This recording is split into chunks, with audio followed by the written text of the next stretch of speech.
Before we dive in, I would like to address two common assumptions about the Gloam-Eyed Queen that aren't actually confirmed in the game. First, we don't know what the color of gloam looks like. While purple was once the color of ghost flame, gloam doesn't necessarily mean purple, so it could reference any color that deals with the dusk.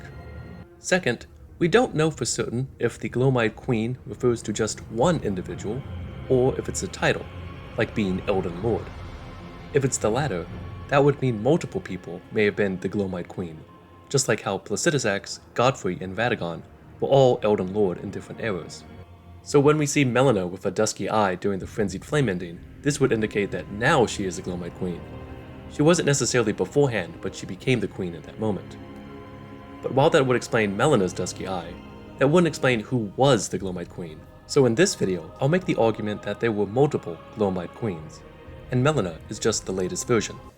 Let's start with a surprisingly untapped source of lore. It's mind-boggling just how much lore involving the Gloam-Eyed Queen is linked to this snail. This spirit-calling snail can somehow summon the spirits of both a Godskin apostle and a Godskin noble. Purely from a lore perspective, that unironically makes this snail one of the most OP bosses in the game. But the connections between this snail and the Godskins go even deeper. In the game, there are only 4 items that specifically reference the Gloam-Eyed Queen, and half of them come from this snail. Since these Godskin items are dropped by a spirit-calling snail in the Spirit-Caller Cave, to me the game is heavily implying that the Gloam-Eyed Queen was once a powerful summoner. First up is Black Flame Ritual. This incantation reveals that the Gloam-Eyed Queen led the apostles. It is said that she was an Empyrean, chosen by the Fingers. Only 4 other characters are called an Empyrean in the game: Marika, Ranni, Miquella, and Malenia. So the fact that the Gloam-Eyed Queen may have been a candidate for godhood is fascinating. But we should remember that this is hearsay and not completely confirmed. That got me thinking, what's the point of having the Gloam-Eyed Queen's status as a potential Empyrean in doubt? Usually when it comes to this type of it is said or it is rumored language, we can chalk that up to a game of telephone essentially, with information being lost over the centuries. But given that there are so few Empyreans and it is such a powerful position in the lands between, I highly doubt that someone could misremember something like that. Instead, I have 3 guesses, and I think they all have to do with some type of misinformation campaign. And they're not mutually exclusive either. 1. The rumor that the Gloam-Eyed Queen was an Empyrean may have been spread to legitimize her as a worthy rival to Marika, since both would have been chosen by their own 2 fingers. It could have also been spread by Marika to make her defeat of the Gloam-Eyed Queen seem even more impressive.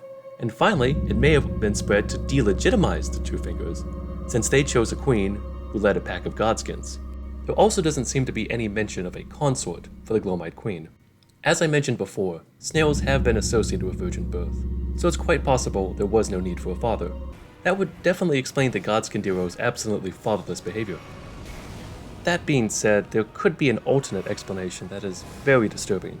In the internal game files, the Godskin nobles and apostles are called Godskin Father Fat and Godskin Father Slim. So if they are indeed fathers, this would imply that they are reproducing with the Gloam-Eyed Queen. In other words, the Gloam-Eyed Queen is reproducing with her own children. Did you know that Elden Ring was co-written by George R.R. Martin? Just thought I should mention that. This is taken from the game files, which are a bit of an odd duck when it comes to canon, so do take that with a pinch of salt. We gain even more insight from the Godskin swaddling cloth. The cloth tells us that the Gloam-Eyed Queen cradles newborn apostles swaddled in this cloth. Soon they will grow to become the death of the gods. By cradling her newborns, the Gloam-Eyed Queen is a parallel to both the serpent Amnion, which cradled the poor unwanted offspring of a repellent birthing ritual, as well as Rennala, who cradles her beloved amber egg. Other parallels with motherhood are even more explicit in the Japanese text. The kanji for the swaddling cloth is also translated as embraced, like in the incantation Black Flame's Protection, and that kanji is also used when interacting with Fia, for being held, and in the lyrics for the song sung by the juvenile scholars when fighting Rennala, Bound Tight. Rennala is of course a mother, but one obsessed with the grim art of reincarnation with her amber egg. Fia wants to raise a child with Godwin and usher in the age of the Duskborn, and like Fia, the spirit-calling snail can also give the Tarnished a big old hug in exchange for their vigor. So this firmly establishes the Gloam-Eyed Queen as an affectionate archetype of the Dark Mother. The fact that the Gloam-Eyed Queen is so heavily linked with motherhood casts some new light on very key scenes and pieces of lore. For instance, let's look at Melina. Unlike the Gloam-Eyed Queen, who embraced all of her newborn apostles, seemingly by instinct, Melina appears to be confused by Bach's desire for maternal affection. I see him crying from time to time. I think he misses his mother. He wants someone to tell him he's beautiful. Does being born of a mother mean one behaves in such a manner? But when pursuing the frenzied flame, the concept of birth itself is hotly debated between Melina and Hyetta. This becomes even more important when we consider that Melina's dusky eye is only visible during the frenzied flame ending. However mired in torment and despair, life endures. Births continue. There is beauty in that, is there not? As one who strives to become a lord, deny not the lives, the new births of this world. Put a stop to this madness. The Lord of Frenzied Flame is no lord at all, when the land they preside over is lifeless. Those who gave me grapes howled without words, saying they wished they were never born, then melted all away. As the Lord of Chaos, no more fractures, no more birth. Now, we know from the Juvenile Scholar set that upon rebirth, memory fades into oblivion. So if Melina had been reborn, she may have lost the memories of being a Gloam-Eyed Queen, but could slowly regain them throughout the game. This could explain why she's confused by Bach, but is so strident about letting birth continue. Let's put a pin in that for now. Now, it is possible in the DLC that we could get more information about the Gloam-Eyed Queen, but based on everything that we have in the game, I'd like to put forward two dark horse candidates. The Gloam-Eyed Queen was that spirit-calling snail.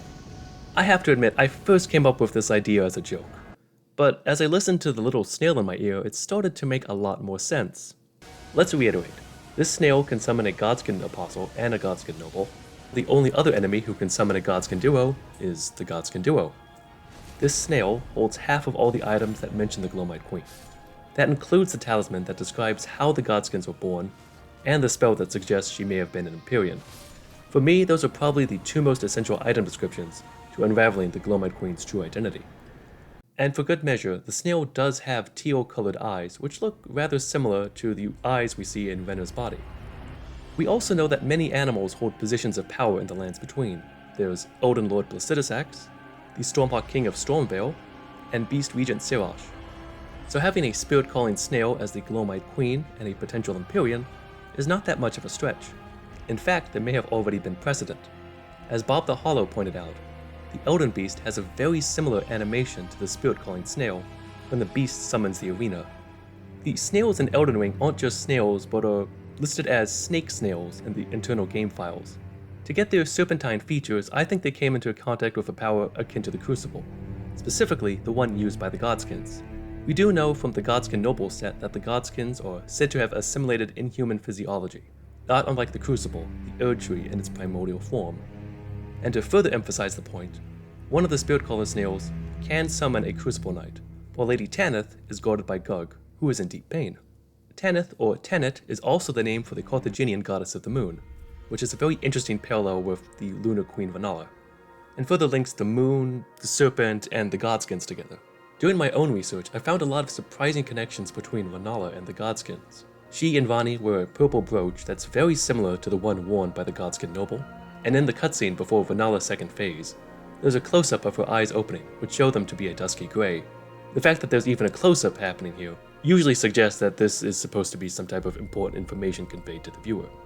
Rennala, along with the spirit-colored snails and the Tarnished, are the only ones who can summon wolves, and wolves are the shadows of the Empyrean, according to the Raging Wolf set. That could even link them to the statue of a young girl surrounded by 3 wolves in Maliketh's arena at Farum Azula. Though Rennala summons wolves in packs of 4, and there's only 3 wolves in that statue. Ranni did give Rykard the Blasphemous Claw to challenge Maliketh as a last resort. So that means 2 of Rennala's 3 children were linked to the Knight of the Black Knives. And of course, the Black Knife assassins were scions of the Eternal City. The Nox also yearned for a Lord of Night, which could dovetail with a Queen of the Dusk or a Queen of the Full Moon. If the Gloam-Eyed Queen were to be reincarnated as Melina, she would need access to both Rennala's Amber Egg as well as a Nox larval tear. Rennala also has some very peculiar links to death. After defeating her, she calls out to her sweetings, "Will ye be gravestones to be better born anew?" There's also a very unusual reference to Rennala encountering the full moon in the item description for the Great Hood, which is a burial shroud of sorts for those who discover, at long last, the truth they sought. In addition, Godskins guard locations associated with her children, Volcano Manor for Rykard, and the Divine Towers of Leonia and Caelid for Ranni and Radahn. The Divine Tower of Caelid is very important since it holds the Godslayer's Greatsword. The last protagonist has a great theory on the Godslayer's Greatsword. He argues, like how Radagon and Marika became the sacred relic sword wielded by the Elden Beast, the Gloam-Eyed Queen may have become the Godslayer's Greatsword. I do like this theory, but I'd like to amend it slightly. Instead of the Gloam-Eyed Queen being the sword, what if the shadow of the Gloam-Eyed Queen is the Godslayer's Greatsword? We also know that Maliketh bound the Black Blade within his own flesh, so the reverse could also be quite possible and would be rather poetic. Before I wrap up here, I do want to give a shout out to some of the amazing content creators on this site, specifically Smotown, Zyostorm, and Bob the Hollow, who've all done fantastic work on Melina and the Gloam-Eyed Queen. If you've made it this far, thank you so much for watching. I really do appreciate it. I can imagine this video is going to be a bit more controversial with some of the takes I've had here, so I would love to hear what y'all have to say in the comments below. So if you have an alternate explanation, please explain this snail. It really has driven me crazy these past couple weeks.